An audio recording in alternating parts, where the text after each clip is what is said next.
Չնայած շաբաթվա սկզբին Եվրոպայի խորհրդի խորհրդարանական վեհաժողովի ընդունած զեկույցին, որում խորը մտահոգություն կար Հայաստանի վարչապետի եւ հայ առաքելական եկեղեցու առաջնորդի միջև լարվածության կապակցությամբ, եվրոպացի պատգամավորները դեռ հարցեր ունեն։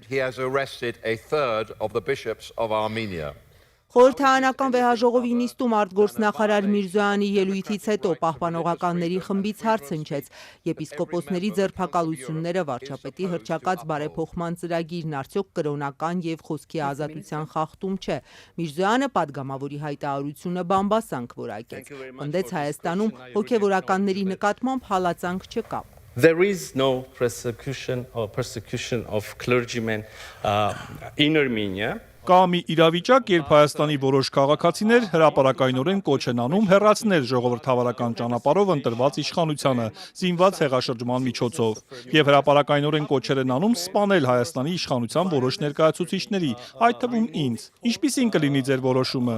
Ինչ գործողություններ կանեք այս իրավիճակում։ What would be your actions in this situation? Հայաստանում օրենքի գերակայություն կա, եւ Հայաստանի բոլոր քաղաքացիները պետք է ենթարկվեն օրենքին, լինի դա հոգեվորական, քաղաքական գործիչ, պաշտոնյա, չգիտեմ, դիրիժոր, արտիստ, ով էլ որ լինի։ Conductor, an artist, whoever.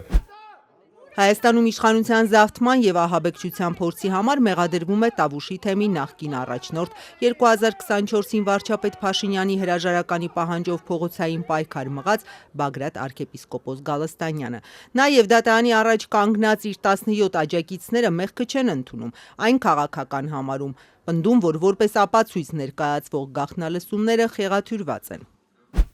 Եվրոպայի խորհրդի խորհրդարանական վեհաժողովի ելույթի այնուհետև հարցուպատասխանի 1 ժամվա ընթացքում Արարատ Միրզոյանը մի քանի անգամ խոսեց Հայաստանի եւ Ադրբեջանի միջև հաստատված խաղաղության մասին։ Հույս հայտնեց, որ խաղաղության վերջնական պայմանագիրը կկնքվի առաջիկա ամիսներին։ Անդրադարձավ Եվրամիության դիտորդներին, հիբրիդային պատերազմի վտանգներին, հայ գերիների վերադարձին։ Ըստ Միրզոյանի հաշտեցման գործում մեծ ներդրում կլինի բոլոր հայ գերիների ազատումը։ Ըստ Հայաստանի արտգործնախարարի բանակցություններն ադրբեջանական կողմի հետ շարունակվում են։ The recent release of the 4 Armenian prisoners. 4 հայ գերիների արձակումը մեզ հույս է տալիս, որ հաջորդիվ Ադրբեջանում պահվող մնացած 19 անձինք ազատ կարձակվեն։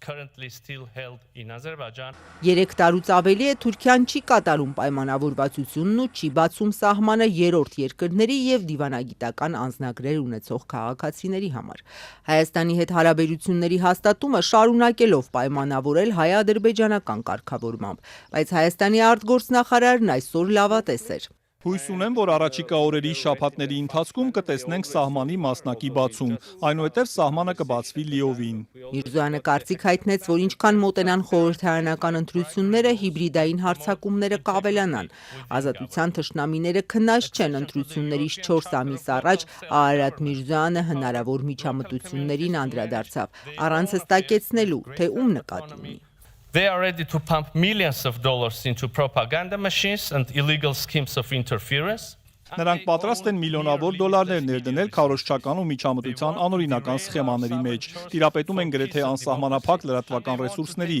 ցանկանում են խաթարել մեր ինքնիշխան ընտրությունը խաղաղության ու ժողովրդավարության համար, ցանկանում են վերադարձնել ավտորիտարիզմի, հարևանների հետ անվերջ հակամարտության եւ թույլ ինքնիշխանության խավարը։ Նրանք ցանկանում են օգտագործել ժողովրդավարության գործիքները ժողովրդավարությունը ոչնչացնելու համար։ Իհարկե առաջանում է դիլեմա՝ մի կողմից խոսքի ազատության պահպանման, լրատվամիջոցների makարտության, մյուս կողմից չարամիտ անձանց դեմ պայքարելու վճռականության, բայց ես այստեղ եմ ասելու, նրանք չեն հաջողի։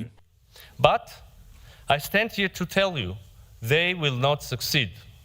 Միրզոյանը չշրջանցեց 1 տարուց առաքելությունն ավարտող Եվրամիության դիտորդական խմբին։ Արտգործնախարարն այսօր այս առաքելության տրանսֆորմացիայից էր խոսում, չնայած հայ-ադրբեջանական պայմանագիրը դեռ նախաստորագրված է։ Հենց այդ պայմանագրի նախագծով են Երևանն ու Բաքուն պատրաստվում որևէ երրորդ կողմի ուժեր համատեղ սահմանին չտեղակայել։ This mission can